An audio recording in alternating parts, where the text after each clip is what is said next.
Todo mundo já ouviu aquele ditado que diz: em briga de marido e mulher, ninguém mete a colher. Apesar de popular, a expressão pode cair em desuso a partir do momento em que um simples bate-boca vira agressão. Aí a intromissão de amigos, familiares e da polícia é necessária. Essa semana vamos comemorar o Dia Internacional pela Eliminação da Violência contra a Mulher. A Lei Maria da Penha, criada há 4 anos e hoje consolidada, representa uma nova perspectiva, a ampliação na rede de proteção à mulher. Mas é preciso ampliar também a percepção da polícia e do judiciário sobre a complexidade da violência doméstica. É o que vamos debater hoje no N-Blogs.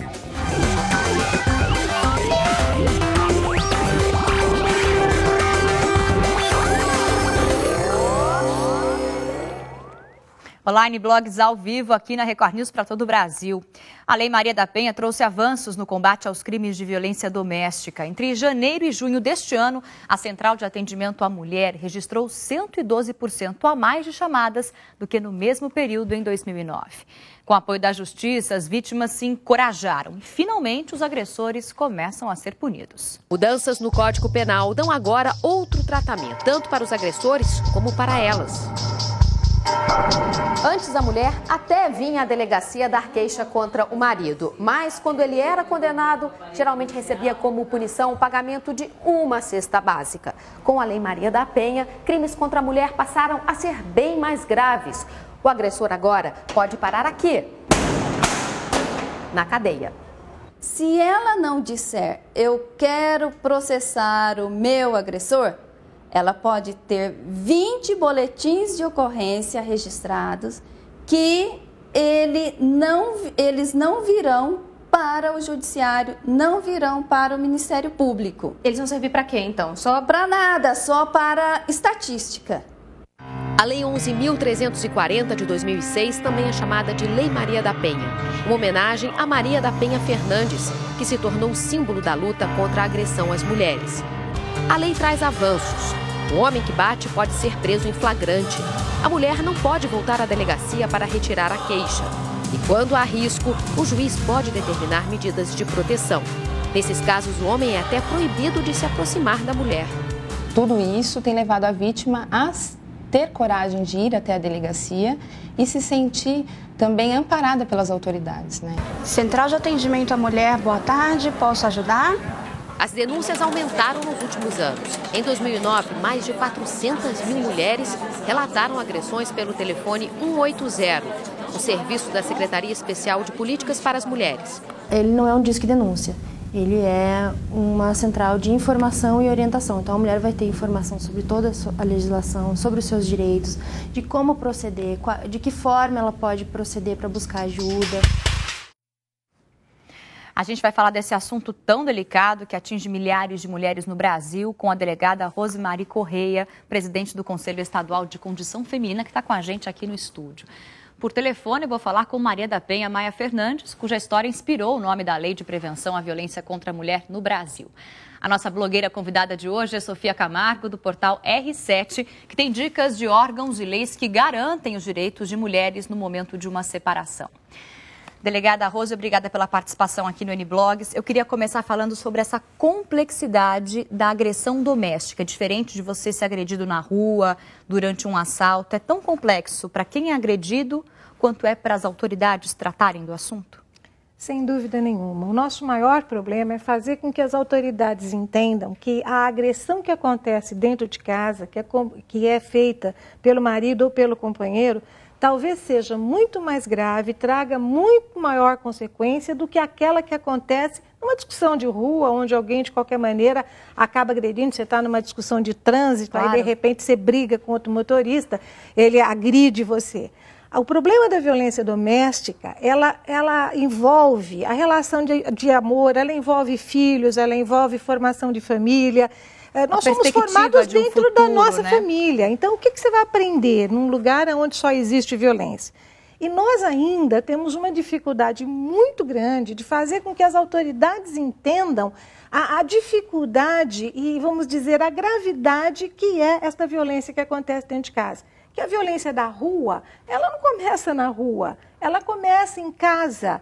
nos filhos que veem esse tipo de situação entre pai e mãe, vêm para a rua, acabam, de certa forma, repetindo aquilo que eles veem em casa, são péssimos alunos, dão trabalho para a professora, bate no colega, não aceita brincadeira, bate na namorada, bate na noiva, bate na mulher. É uma questão familiar, né, agressão? É uma questão... Ou então, vem para a rua, conhece esse câncer da humanidade chamado droga e se transforma aí no grande inquilino das fundações Casa da Vida e das penitenciárias. Mas antes já mataram, já estupraram, já roubaram muita gente que nós conhecemos ou até alguém da nossa família. Agora, se a gente tratar a violência onde ela nasce, dentro de casa, nós vamos dar menos trabalho para a polícia aqui fora. Claro. Agora, delegada, a minha pergunta é a seguinte, depois da Lei Maria da Penha, as denúncias aumentaram significativamente, quer dizer, a lei fez um bom efeito, é isso? Sim.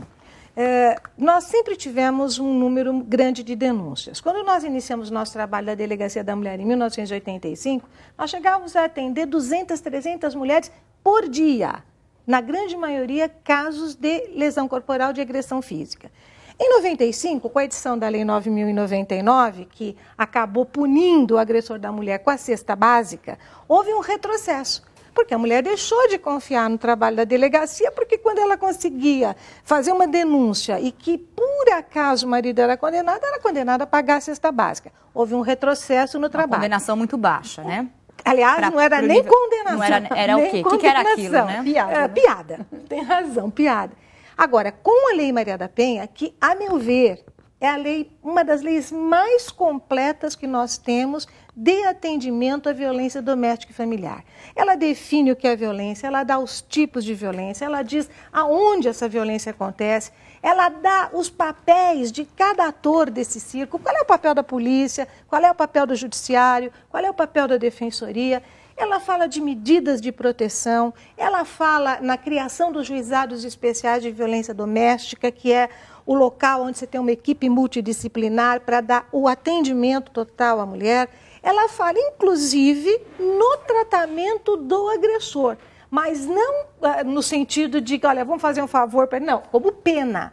O juiz pode transformar a pena do agressor em obrigá-lo a frequentar um centro de tratamento. E nós, em São Paulo, temos. Nós temos do Coletivo Feminista em Santo André, que funciona muito bem, e temos na nossa Academia de Polícia Civil também o tratamento do agressor. Quer dizer, a Lei Maria da Penha protege tanto as mulheres e também ajuda o agressor. Sofia, você estava lembrando, inclusive, sobre um caso de uma cabeleireira que foi morta em Belo Horizonte. Exatamente. A gente deu isso aqui na Record News, a gente noticiou isso, né? Teve várias queixas, né? E aí não aconteceu nada e a moça foi morta na frente das câmeras. Agora, eu fui, como estagiário de direito, que eu faço direito também, fui numa delegacia da mulher. E eu, sinceramente, se sofresse esse tipo de agressão, não iria. Porque, assim, o jeito que eu vi as pessoas serem tratadas foi com muita ironia até. Falando, essa mulher é chorona, ela vem aqui. E eu também ouvi advogados falarem que essa lei não é boa.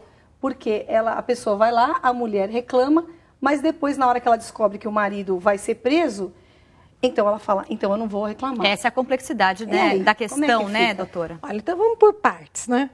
Primeiro, é bom a gente citar sempre com pesquisas. O Instituto Avon e a Fundação Patrícia Galvão, o Instituto Avon, em 2009, fizeram uma pesquisa. Uma das perguntas dessa pesquisa era, por que a mulher vítima de violência continua com seu agressor? 24% respondeu dependência financeira. Ela não tem trabalho, ela não tem estudo, ela não tem como cuidar dos filhos sem estar lá dentro, ela não tem apoio de família. Ela acaba se submetendo porque ela não vai para baixo da ponte com os filhos. Ela está presa com o algoz, Está presa com o algoz.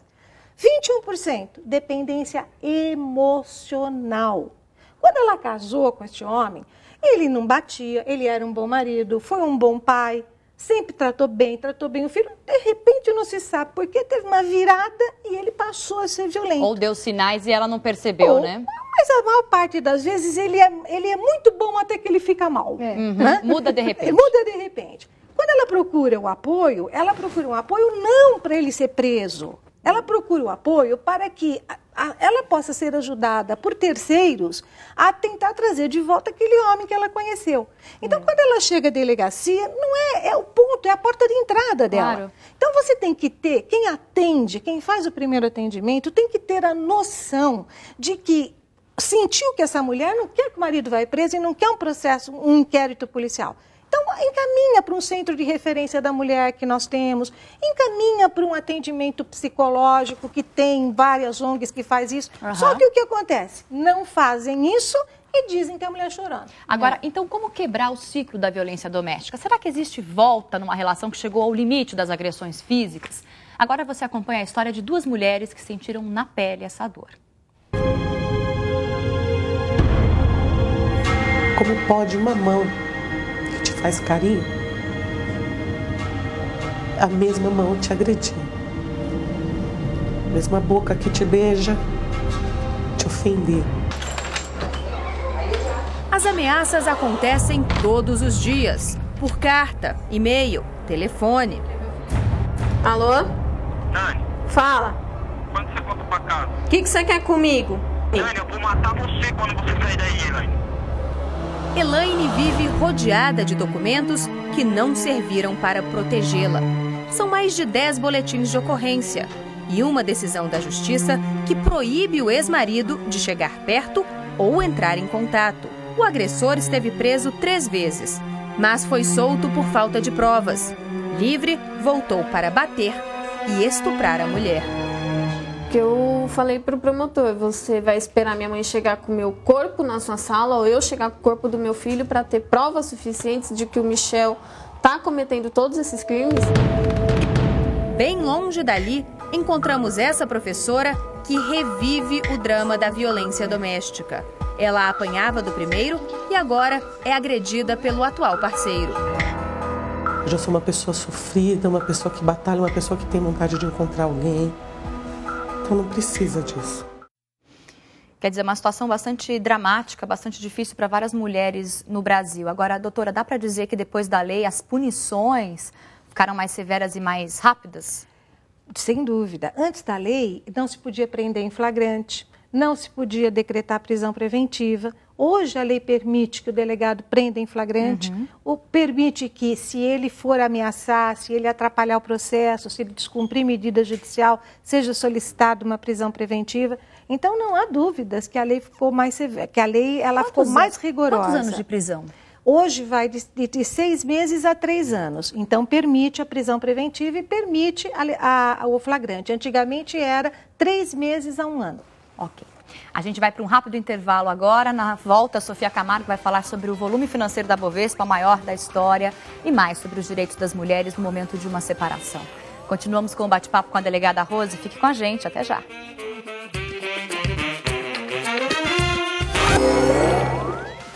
O N-Blogs está de volta falando sobre agressão às mulheres, agora um outro tipo de agressão. O médico especialista em reprodução humana, Roger Abdelmaci, acusado de estuprar mais de 56 pacientes, é condenado. Os crimes aconteciam na própria clínica do médico. As investigações começaram ainda no ano de 2008, quando uma ex-funcionária dele procurou promotores de justiça para acusar o especialista de assédio sexual.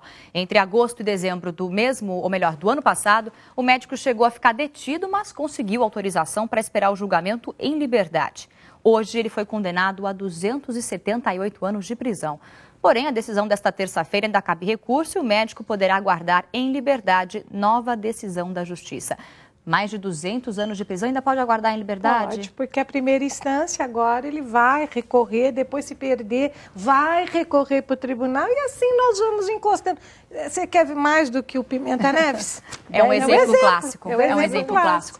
E olha, na ponta da linha está a Maria da Penha Maia Fernandes, que inspirou o nome da Lei de Prevenção à Violência contra a Mulher no Brasil. Maria da Penha, boa noite. Você simboliza todas as mulheres que apanham até hoje, e olha que não são poucas aqui no Brasil, não. Você acha que a violência doméstica está ligada a uma cultura de que o homem tem direitos em relação ao corpo e às vontades da mulher? Boa noite a você, a seus telespectadores, e parabéns pelo excelente programa. Obrigada. Sim, as mulheres continuam a apanhar, mas elas agora estão mais encorajadas em denunciar. principalmente da cidade, onde existem as políticas públicas que encorajam essa mulher. Agora, apesar da proteção oferecida pela lei, né, as denúncias vêm aumentando, por que tantas mulheres ainda sofrem agressões dos companheiros? Agressões que podem até levar à morte, né? Exato. Olha, quando uma mulher chega a uma delegacia, ela já chega na gota d'água, como se diz, né? Ela muito vem sofrendo violência doméstica e, às vezes, até o tipo da violência psicológica que ela nem encara como sendo violência. Ela só chega na delegacia quando está já sofrendo a violência física. E, realmente, é muito difícil para a mulher, pela cultura existente, ela chegar na delegacia é como se ela dissesse: o meu casamento fracassou porque eu não soube conduzir o meu casamento. Entendeu? Isso aí faz parte da cultura da nossa sociedade, né? Essa cultura que se chama que ao homem dá o direito de bater na mulher e a mulher tem que ser submissa a ele e aceitar tudo que vier dele.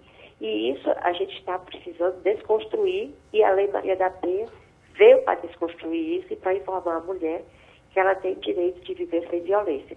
E que o casal, o poder do casal, ele é igual, tanto para o homem como para a mulher. Com certeza. Maria da Penha, obrigada pela participação aqui no N-Blogs, ela que representa, que é um símbolo da luta de combate às agressões domésticas. E antes de continuar o nosso bate-papo, vamos navegar pelo blog da Sofia Camargo. Sofia, amanhã vai ter uma dica especial para mulheres que se separam e precisam de condições inclusive da ajuda do marido para viver, é isso? Na verdade, as mulheres se separam e não sabem muito bem o que elas têm direito. Uma das perguntas que eu mais recebo no blog, Fabiana, vou me separar, o que é que eu tenho direito? Então, assim, se a pessoa sofre violência, lógico, ela tem que entrar numa delegacia, procurar, vai entrar com um processo criminal. Agora, o processo civil da separação, do divórcio, que agora é o divórcio direto, né? Você pode pedir diretamente. Sim. Então, você está tendo um problema, o marido não quer sair de casa, está te batendo, procura um advogado, que ele vai pedir um alvará de separação de corpos e já vai determinar ali que a mulher, se ela não tiver condições de se sustentar sozinha, ela vai conseguir uma pensão. A pensão para os filhos até 18 anos é devida. Então, ela não vai ter... É obrigatória, exatamente. Então, os filhos vão ter a pensão até os 18 anos se estudarem, até os 24 se fizerem faculdade. Então, é uma coisa assim muito simples, na verdade. E a mulher, hoje, ela tem direitos e não existe mais essa história de pátrio poder. É o poder familiar. Então, realmente, hoje, não existe mais isso de o marido... Aliás, vamos combinar que só existiu na cabeça dos homens, né? Que a gente nunca concordou com isso. É mais cultural, talvez, do que enfim... Por lei, né? Por lei somos todos iguais, mas isso é uma questão mais cultural. O que mais de destaque que tem no seu blog? Tem uma questão da Bovespa aí? Bom, olha, a Bovespa estourou a boca do balão, né? Esse ano, no dia 22 de novembro, a consultoria economática fez uma conta e no dia 22 de novembro, ou seja, não chegou no final do ano, já é o maior volume financeiro negociado na Bolsa de Valores da história da Bolsa. Mas isso é bom para nós, consumidores? Nossa, a gente... Não os grandes investidores, mas para a gente, para os brasileiros comuns, enfim, que talvez não investem, mas isso é bom para o país, no geral? Com certeza, com certeza. Significa que as empresas estão atraindo capitais, estão chamando a atenção. As pessoas estão investindo, estão acreditando no Brasil, nas empresas brasileiras. Tanto que das 10 ações mais negociadas na América Latina, 9 são brasileiras. Maravilha. Isso a Vale ali em primeiro lugar. Mas mesmo assim, a gente não tem aí também que achar que a gente está também com a bola toda, porque só a Apple Computer, lá dos Estados Unidos, negociou mais de $1 trilhão no ano, mais do que todas as bolsas latino-americanas. Então a gente ainda tem que comer muito arroz com feijão. Mas mesmo assim, esse ano já batemos todos os recordes aí de volume financeiro. É bom para o país, com certeza. Maravilha. Bacana a participação da Sofia Camargo aqui falando sobre a Bovespa e outros assuntos que estão no blog dela no portal R7. Você pode acessar e vai ler tudo com detalhes por lá. E só uma dica também para quem tiver dúvidas sobre família, se quiser perguntar, tem lá o nosso link. Mande sua pergunta e sobre a bolsa, sobre investimento, tudo que mexe com o seu bolso. Maravilha. Delegada Rose, a gente continua falando um pouquinho sobre a agressão. O que falta para a Lei Maria da Penha ser colocada em prática com excelência, já que a lei segundo o que a senhora falava, é uma boa lei bem escrita, com todos os pontos corretos. O que está faltando para ser colocada em prática de verdade? Uma maior sensibilização tanto do Poder Judiciário quanto da polícia. Nós temos hoje vários mecanismos de atendimento à mulher. Nós temos abrigos, centros de referência, as ONGs, mas a porta de entrada é a delegacia. Se a delegacia não dá, vamos dizer, o atendimento correto para esta mulher, ela para ali. Ela nem começa a conhecer os outros mecanismos que tem. Se a delegacia atende bem, faz o seu papel e manda para o judiciário, e o juiz que pega o processo não dá a medida protetiva, fica segurando o processo criminal, pede testemunha para dar medida protetiva, pode acontecer como aquele caso que a Sofia falou, do caso da moça lá de Belo Horizonte. Então veja só, aquela cabeleireira que todo mundo viu o que aconteceu. Ela tinha inquérito policial instaurado e tinha medida protetiva. Ele, na primeira vez que ele descumpriu, foi quando ela colocou as câmeras, qual seria o papel? O que teria que acontecer? Ela teria que ir na delegacia se faria um boletim de ocorrência dizendo que ele descumpriu a ordem judicial de ficar longe dela. O delegado mandava para o juiz solicitando a prisão preventiva dele. E o juiz teria que conceder, porque ele representa perigo para ela. Errou a delegacia, errou talvez o judiciário. Porque, na realidade, será que o judiciário foi acionado para dizer que ele descumpriu a ordem?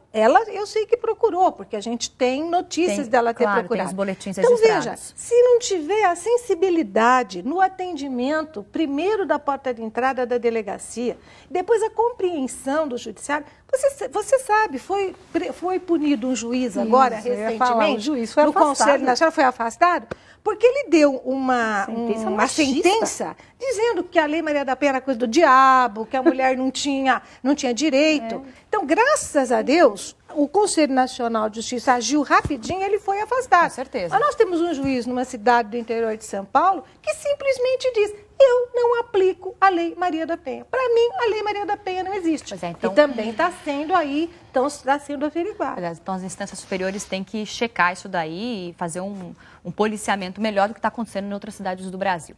Agora, olha só, o que tinha tudo para pegar mal acabou como um apelido carinhoso, revelou um lado mais meigo da nossa presidente eleita Dilma Rousseff.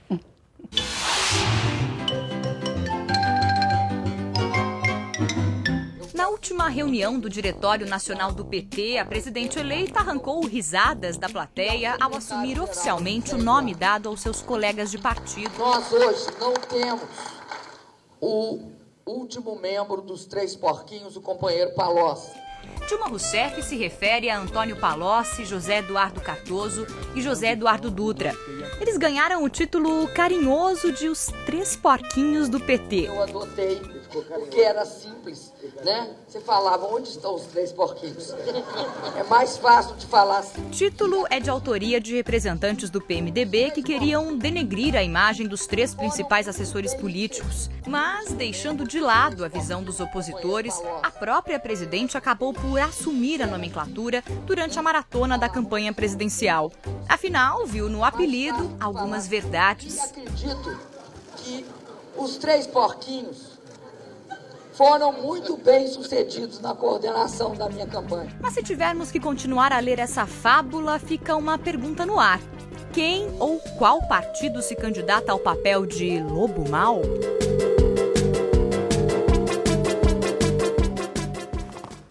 Essa foi a derrapada de hoje. Quem será que se candidata a lobo mau? Ela estava rindo, né? A presidente eleita falando disso com graça, tal. Dá uma descontraída, né? Mas tem que lembrar que só um porquinho era esperto, os dois eram bobos. Olha a Sofia Camargo dando aqui uma espetada na derrapada da presidente eleita. Só o Cícero. O Heitor e como era o nome do outro, não me lembro. Não me lembro, mas tiveram as casas um fez a casinha de palha. Um era preguiçoso, né? O outro era distraído. Dois eram preguiçosos, só um era bom e ativo. Mas o que ficou bom e ativo foi que segurou os outros dois. Então, ficaram os três juntos. Vamos ver se os três porquinhos, junto com a nossa presidente eleita, continuam com o trabalho aí, fazem um trabalho bacana pelo Brasil. E olha, hoje entrou no ar o site Quebre o Ciclo, que aparece na sua tela. É mais uma forma de você se informar sobre a Lei Maria da Penha, sobre os direitos de proteção à mulher. Lá tem algumas enquetes, fóruns, é integrado com as redes sociais. É bem bacana, vale a visita. O N-Blogs de hoje vai ficando por aqui. Eu agradeço a participação da blogueira do R7, Sofia Camargo, e da delegada Rosemary Correia. Você também pode participar do N-Blogs, mande sugestões para o nosso Twitter, siga N-Blogs TV. Amanhã a gente está de volta. Tchau!